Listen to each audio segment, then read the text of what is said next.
was always interested in the dock, and that was my ambition, even from an early age, to be a trawlerman, because I looked up to them. Not because of maybe what they went through. I didn't realise what they went through when they was out there, but I liked the appearance when they came home. I loved that when they came home, because they always seemed so flamboyant and happy and affluent, as it were. And that's what made me want to become a trawlerman. You got your suit on to come down the dock and settle. That's when you got togged up. And then more than likely, you got another suit on the night and unclean shirts. And the same the next day, and the same the next night. And that's why we all had a lot of gear. I had 16 suits when I got married. Honestly. I thought I was putting upside eight. I think I told you, haven't I? You know the frieze round the room? The little wooden like this, up there. The front bedroom in our house was full. My mother-in-law had never seen that like it. She said, "Where the hell have you got this lot from?" There used to be 14 guineas a piece, man. And I used to get a club cheque from, what do they call it? I used to get a club cheque for about 30 quid and go give him it. There you are, I met me 2 suits. And I used to get my suits made 2 at a time. Always with 20-inch bottoms, always. Half-moon pockets and, you know. I used to go as an afterthought, a settling day. After settling day, about 3:30, go in Jackson's and then get another one for next trip. Yeah. That's how I was. And when you came home, it was always ready, wasn't it? When you came home, the following trip like that. In fact, I used to think I didn't order that material, but obviously I had. If you just fell out the connectors. Hull has strong links with the Devonshire smackmen, who brought their smacks up to Hull and then began to expand from there. And they fished in the North Sea initially, and then as that was overfished, which is the pattern within fishing, they then started going up to Iceland. Trawlermen were definitely a distinct social group, and because there's a high degree of snobbery within Hull, there's always been this resentment towards these southerners coming up here, first of all, and the smacks only employed about a crew of 5, and 3 of them were apprentice boys, and the apprentice lads came from the workhouses. The geographical area that they live within, in my terms, is you've got the city centre and the River Hull, and then going west you've got the docks. But then what you've got is the railway coming in to Dairycoats, and then it takes an arch going north to Anlaby Road, and that arch is like my geographical area of Hessel Road. And the closer you get to the fish dock, the more you've got people involved in trawling and the bobbing and all the fish-related industries, you know. Well, Hessel Road post-war was really the boom period. It sort of really reached a zenith then, because when you've got 6-7 years without trawling, the cod and coley and haddock, they got a chance to multiply. And so come 1946, you could actually, you know, you just had to put your net down and the decks were heaving with wonderful catches. And the trawlermen were landing on each tide, you know, 2 lots a day. And so there would be this swarm of men coming in, and once they got the settling money, they would be there at the pubs and spending the money, and so big influx of money coming into the community. And so it was a colourful area.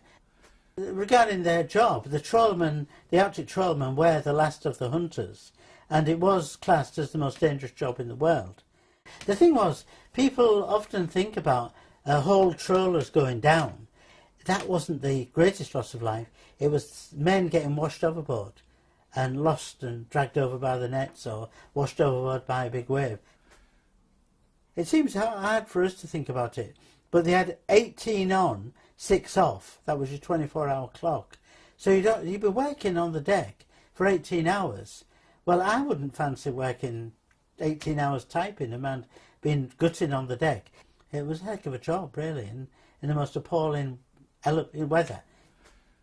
Those harsh conditions, the adversity, did make the men, did create a bond between the crewmen.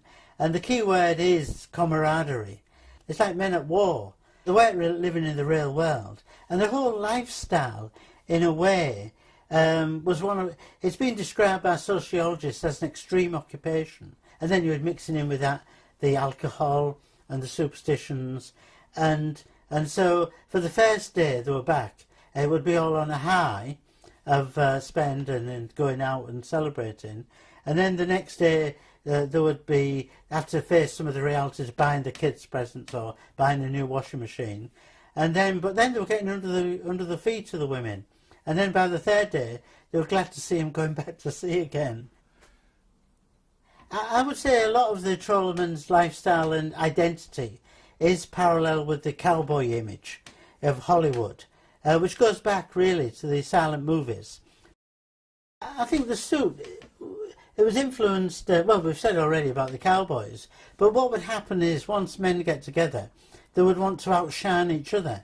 Because the fact is, I mean, they are hunters and they are coming ashore, Last of the Hunters, and the thing is, you've been away 3 weeks with men, you want a woman, don't you really? And you've got a pocket full of money to flash. And the thing is, the men didn't really have time to learn the latest dances. You know, whereas your bobbers and your factory men, they would learn the latest dances, you know, the dance halls. Your trawlermen, I mean, they never learn to drive, generally, I'm generalising, but they never pick up on the latest dances either.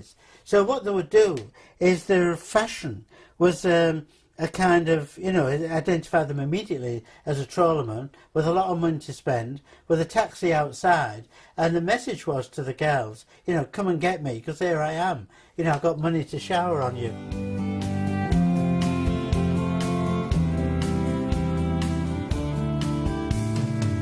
There were spotters trawlermen on the Leslie Road, just by the sway as he walked down the road, and the bright colours of his suits and the style of his suit. It was just a lovely sight to see, really. But there would be about a dozen or so gents outfitters who were making suits, but out of those, maybe 8, 10 of them would specialise for the fisherman styles and waistcoats, who I worked for. We would make 6 to 8 suits a week for the fishermen. Can you tell us a story then about the Trawlermen suits? I think my favourite memory is an occasion when it was just before I left Whistles Hes Road to go to Holders Road, and things were slightly changing. We're starting to lose the traditional wider trousers and things, and one of the young decky learners come in, and he was a regular, and he wanted something different. I think his words were something, I've been thinking about this all the time I've been away, Roy. Can it be done? Right, tell us a story. What are you imagining? And he says, I want that material there. He pointed to a black barathea, plain black barathea. And he says, I want everything on it. I want all the different things that we have on the fisherman's suits. Right, let's get down there. So we got down, got to drawing. And in a nutshell, it was black barathea. It was absolutely a work of art when it come back anyway. But his idea was he wanted his either 3 or 4 pleats, I can't remember, at the back, which was nice anyway. A loose half belt he wanted, so that on with the black covered buttons. His cuffs were stepped, and I think it was just his. I can't ever remember a step cuff before, but it was simply a step. We did it on trouser bottoms. Yeah, you did on trousers, yeah. But he wanted a step in there, and then it went on to a 4-inch. What do we used to call that, Ket? Pleat? Well, Vent. a vent, a sleeve vent, 4-inch sleeve vent from a V, and then 2 black barathea buttons. Because in them days they were starting to wear cufflinks, weren't they? Yeah, ever so. They wanted to show the shirt and another bit of trendy stuff. If I remember, it was half moon pockets. I mean, just the jacket, but the thrill of it all was when he says, "But what I want on the inserts in my vents, and on the inserts of my pleats, and on the is that," and he must have been dreaming about the yellow silk. That yellow silk, and we had this bright yellow silk. We had it in silk or satin. Silk was more expensive, and he wanted it inserted in the pleats, in the vents, and then that went down to his trousers. And chucker boots, sort of mid-60s, they'd come in, and we'd realised that for them to hang right, for the trousers to hang right, it was nice to have the stepped bottom Yes. on the trousers, so it literally didn't crease the trousers Yeah. up. And again, he had 4-inch vents on the sides of his trousers, both sides, Okay. with bright yellow Vents on the strap. vents, and then 2 buttons. And I must admit, I was starting to have mad doubts, what will this look like? But it came back, and it was probably the most fabulous suit I can ever remember us making. Because one, it was young and it was slightly different in style, but it was still a true fisherman. Yeah. A yeah. fisherman's suit, you know. You when, can't get that anywhere else, can not you? at all. Couldn't buy that. it must look Buy great. it. I never ever went in the pubs on Eslo. It must look great when he reached for his pant. His gills at the back open, and this bright yellow come out from the black. Yeah.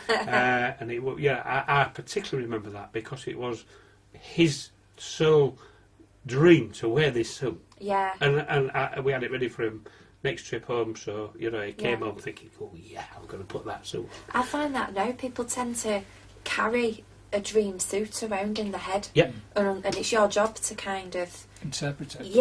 eke out of them exactly what Yeah. there is, and I don't know if that's the same of all men, but yeah, in terms of dress, who were the most extravagant? The decky learners. Really? Yeah, the lads always in the muck Yeah. most Yeah. of the time. Ah. Yeah, that was definitely that was definitely their badge of courage, Yeah, with yeah. identity, and they liked being identified, didn't Yeah, they? yeah. As bottom of the pile when some other trades, of course, you wouldn't want to, but that was Yeah. their statement. That's the word, isn't it? Yeah. So where did they get their ideas from for the suits? So I think when they were stood down at the end of watch, and they were down in the galley, in the crew's quarters, there's no television in them days on these boats. Yeah.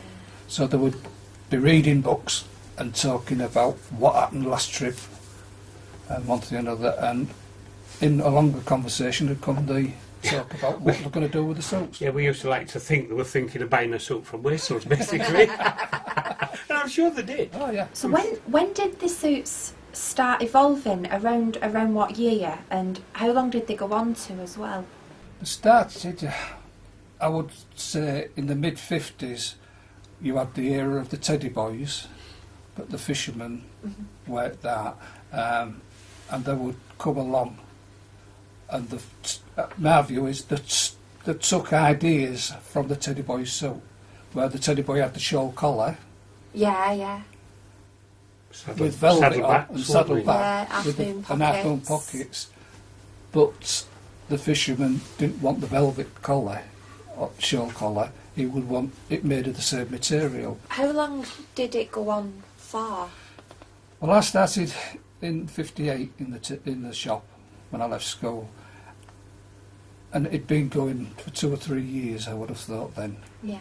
and it carried on into the '70s until the fishing industry went into decline, and of course the whole trawler industry Yeah. collapsed. Over that time, did it evolve, or did it tend to? It tended just to circle around just go the right same? circle round. Yeah. Yeah. Yeah, Wow. I think the only big change I can remember was widths of trouser Oh, widths bottoms. of trouser bottoms. Jackets, more or less, Yeah. stayed the same. Jacket all the stayed way. the same, but they did get away from the very wide bottom. They started to come down. Which was a bit of a shame, really, Yeah. because it was lovely to watch him stood on a windy corner, wasn't it? Yeah. With the bottom flapping, but it was And as though they were still at sea. Just while we're talking there, we were saying that when Roy and I was talking, reminiscing of what went on, we said about the moccasin show, but the other thing was the black suede show. Right.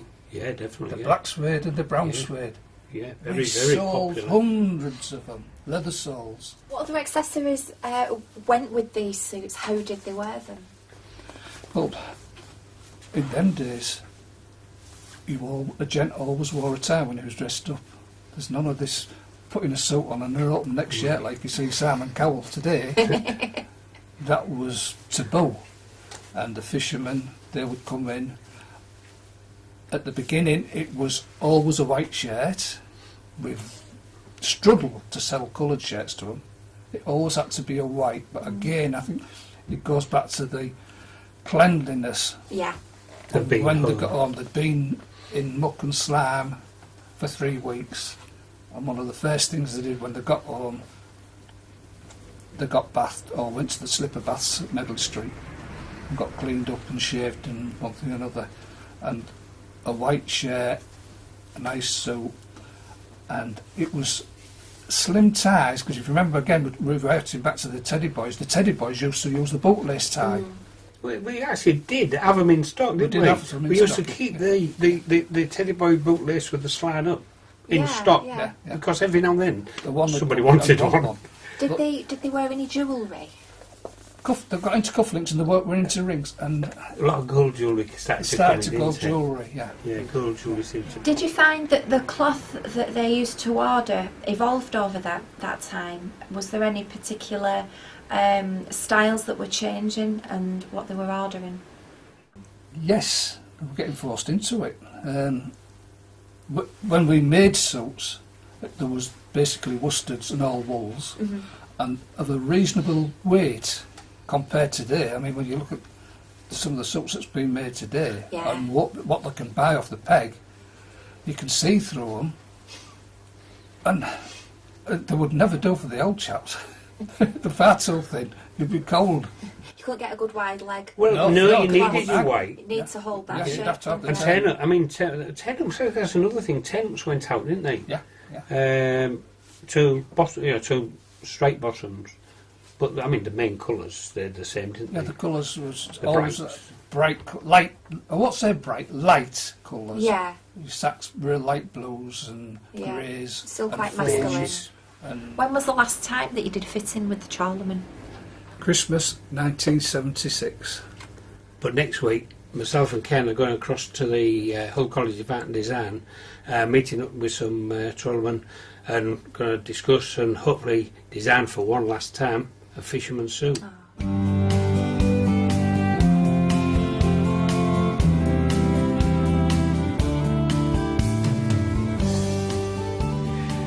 Morning. Good morning, Did you know it? That's a very bad omen, isn't it? Hello, lads. Nice to meet you. Pleased to meet you. I used to work at Whistles, I think I've already mentioned it, but we're talking 45, 50 years ago now. Yeah, well, it seemed going like yesterday. I gather you was in the fishing trade. Yes. Yeah, that's right. I mean, we used to say mainly our customers was all fishing Fishermen, trade. yep. I gather you purchased at least one. Well, one, but the one I went to get measured for, I remember getting measured for this suit with all these different belts and buttons and God knows what. And when I came home from sea, it was entirely different. It wasn't the one you ordered, you thought. No, my mother had been in the shop, said you're not wearing that. So that was that, but I still ended up with a good suit. We're here today to talk about the style of suit that you would have had made back in the 60s. Have you any particular style or in mind? Yes, I have. You have? Yeah. Right, if you can explain that to me. And Okay, then. starting with the jacket first of all, what would you like on the back? Anything particular in the back styling? Just a plain saddleback, Plain saddle back, straight across at the back. straight across. No pleats in it No then? pleats, no. What about waist side? Would you want a half belt? Or Half belt, yeah. would you want that fixed or Fixed. a fixed half Yes. belt? So from the jacket, are we going on the front? What we're looking for as far as buttons go then? Well, Style. I'm going to have the bone buttons Bone buttons? with the rounded collar, Yeah. Yeah. with the two slit Top pockets. top pockets, Straight pockets or half moon? straight, Two slit straight pockets, right yeah. pockets, yeah. My back would have two vents in Right, double vented back. with two slits, Right. Yeah. right? Anything in the vents or just the same No, same just material? the same material. No, overboard. Yeah. with just a straight cuff Right. Yeah. with a bone button. Okay. How many buttons are we going to have on the cuff? Or just have the one. You settle for the one. Just settle Yeah. for the one, yeah. And going back to the back of the jacket, I would Yeah. have a loose belt. Right. Loose belt below the pleat, below the two. With vents. below the two vents with Yeah. cloth button. Lovely. So a cloth button covered there. Yeah. Yeah. Now, style-wise, have you anything in mind how you'd like it making? Yeah, I stick to one style all the time, more than out. The jacket with half moon pockets When you say Both half top and bottom. top, yeah. both top and Top bottom, and bottom. 4 half-moon pockets, Yeah. yeah, that's no problem. You would have just the one inside pocket with a ticket pocket and one single pleat in the back with a... With the saddle back. Is that what they call it? Saddle, saddle that's back. it. With a fixed belt as Fixed opposed to half a belt. loose. Right. Probably trousers, not a lot of variation. Would you go for the small waistband, or did you I tend used to to like go for the I think, if I remember rightly, it was the 3-inch waist. like 3-inch in the Spanish? In the Spanish. So you like the wrap over and Yeah, the that's button. right. And actually, something that we don't think about nowadays, but you can have button flies or you can have a zip fly. We're talking about what you want. So would you go for a zip? or would- Zip. Zip. Width, trouser width. What would you go for? The bottoms? Yeah, bottom Well, I width. never went for anything real wide. I would say mostly 22-inch. Yeah, yeah, That yeah. was me. That's quite grand actually. It's Yeah. 20. By today's standards, it's very large, isn't it? It is, but are we 20. having 10 ups on, or are we going to have plain bottoms? What did I was playing 10-ups. 10-up? 10-ups, yes. Trouser style, Firstly, 20-inch bottoms with turn-ups. no problem there. 3-inch waistband. Yes, Spanish waistband with the Spanish three waistband, buttons on. Yeah. three buttons. And the pockets as normal. Do you want side pockets Side- or cross pockets? Side pockets. Side yeah, pockets. I'd have a front note pocket Yeah, yeah. To with put, with a flap. put your money in. Yeah, Get your hand in. Yeah, the pocket used to have a flap on, Yeah. one button. Yeah. Anchor it Right. down. Keep we, the money in. Yeah, we used to call that the 4-fish roll. Really? The four Yeah. fish room? I've Yeah. never heard that one. That's yeah. right.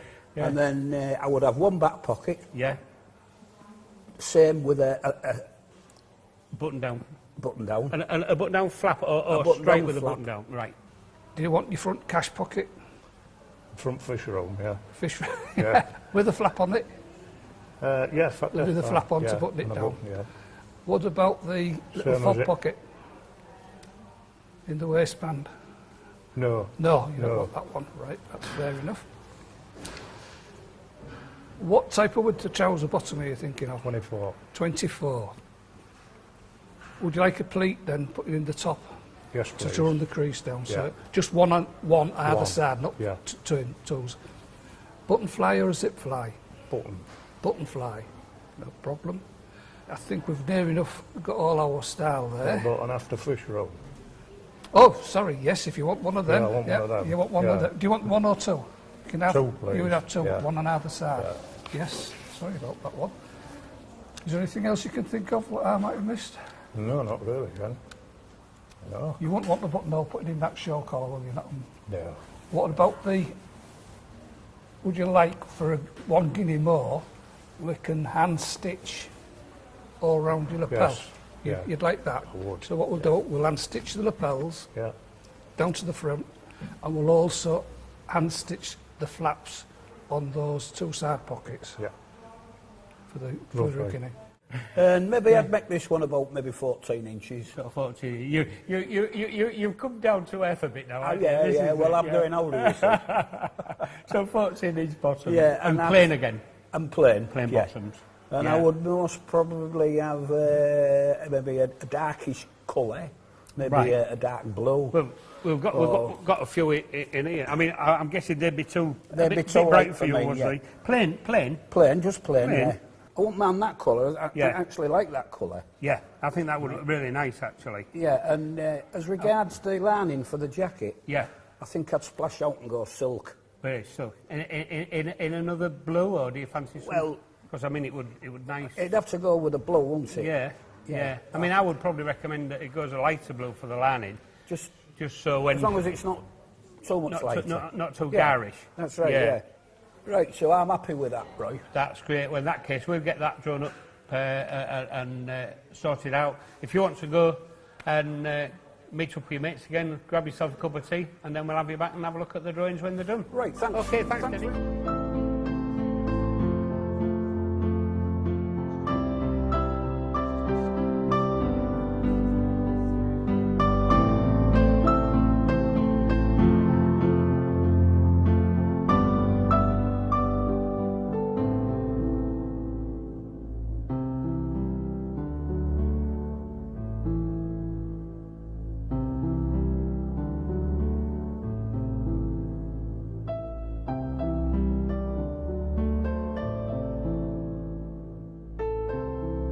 dress, and by dress I mean not only clothing but also hair and body adornment, is the most visible indicator of a person's identity. It's the most immediate. Today fashion is pluralistic, and high fashion and subcultures draw on a multiplicity of stylistic references. But what's really important to remember is that in the 1950s this just wasn't the case. There was one fashion, and to defy the fashion was to make a really strong social statement. In the pre-war period, the people who defied prevailing fashions were primarily artists, creative people and incredibly wealthy people who could afford, either financially or socially, to step outside the status quo. In the 1950s, there are prevailing fashions, but what we get, which is quite distinctive, is the rise of subcultures, where there are groups of predominantly young people adopting styles of dress that are completely distinctive from fashion. When I worked at the V&A, a woman told me that she bought a Teddy Girl jacket in the 1950s, and to my eyes, in the 1990s, it was a black jacket with a velvet collar, and it looked like the sort of jacket you'd wear to an interview. But she said that when she started wearing it, her friend's mother said, "You mustn't mix with her, she's trouble." And so it really shows you the power of dress and the messages it conveyed, how strong those were. What really interested me when I saw the Trawlermen's dress was that it didn't fit into any conventional subcultural category. And so we know, for example, that there were teddy boys in the 1950s and that were regional variations of teddy boys' dress from one area to another. But what surprised me about seeing the Trawlermen's dress was that it was a subcultural type of dress that I'd never seen before. I've not seen, for example, jackets with pleating on the back. It serves to provide additional warmth, but it also facilitates movement. So there's a functional element, but there's also an element of incredible sort of performance and conspicuous consumption, because obviously pleating uses an awful lot of fabric, it's extravagant and it's costly. Often there's a very strong division between work and leisure with subcultural dress, and what intrigued me looking at these garments was that they drew on occupational dress, which is obviously working on the seas for the trawlermen. Insofar as the trousers were wide, they drew on bell-bottom trousers that sailors had worn certainly since the early 18th century. And also that they didn't delineate between work and leisure in a way that a lot of people's dress is very distinctive. I was fascinated by the fact that they went onto the boats wearing these suits, which seemingly is terribly impractical, to take them on the boat, leave them there, to wear them off the boat. But there was a performative, ceremonial element to it that was clearly incredibly important. I was interested particularly to look at the waistbands, and in one of the interviews I heard, one of the trawlermen mentioned that his trousers had a Spanish waistband. And when I looked, they had really, really deep waistbands, and I've not seen that on other menswear, fashionable or subcultural.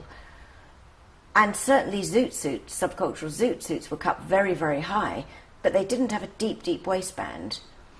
And when I heard the reference to Spanish dress, I went away and looked at traditional Spanish dress, and it's very much like drawing on the sort of cummerbund or the sash that a Spanish man would wear in ceremonial dress. Looking at the suits, it would be easy to think that they were all quite similar, but when you start looking more carefully, and I would certainly love to see an original in this context, it would become apparent how different men went to different tailors and asked for very specific, subtle variations. And so whilst the overall look is similar, each suit would be entirely distinctive to that man. And I was really interested to hear about how much care and attention was made when they went to the tailors, asking for those very, very individual details that makes the suit entirely their own. The Trawlermen suits are particularly culturally significant because they're potentially related to a workforce, which is quite unique for subcultures. They're not necessarily rebelling against anything, and also it spans different decades. It started in the 1950s and ran through to 1974, and so although it was potentially embedded in youth subculture in the 1950s, those men were still wearing the look in the 1970s, and other young trawlermen who were coming into the industry, they were picking it up and starting to wear it as well. So it just wasn't embedded in youth. It was a subculture overall with different age groups involved. During this time frame between the 50s and 1974, clothing for men and women was becoming mass produced. So you have here a group of men who were being creative thinkers, that were designing their own suits and having them bespokely made by tailors, which was going out of fashion well before then. So the fact that they were still doing this and wanted a unique look and wanted to appear different, that shows that they were actually quite creative thinkers. The style disappeared quickly in the early 1970s due to the last Cod War, which happened in 1974, and because the look was so related to the workforce, if you've lost the industry, you're potentially going to lose the look as well. It was a big port for Wales. It was a whirling port, yeah, that died after that. Then fishing industry came into Never the being. fishing I think industry. we always thought that the English was a powerful nation and Iceland was not nobody's, and we would have our will with that. They'd put their limits up, we'd say, no, you're not. And then they would capitulate and we'd go back. And it was after a while, when it went from 12 to 50, I thought, hang on, something's happening. But we always thought there'd be some negotiation and we'd be allowed back in. And well, we all know now why we were and all that, but It closed overnight. To cut a long story short, the fishing industry and the old fish docks closed overnight. It was devastating. The whole area just became Collapsed. Apart complete from desolation. closing all the streets, pulling the houses down and moving everybody out. we never saw the end till the end was here.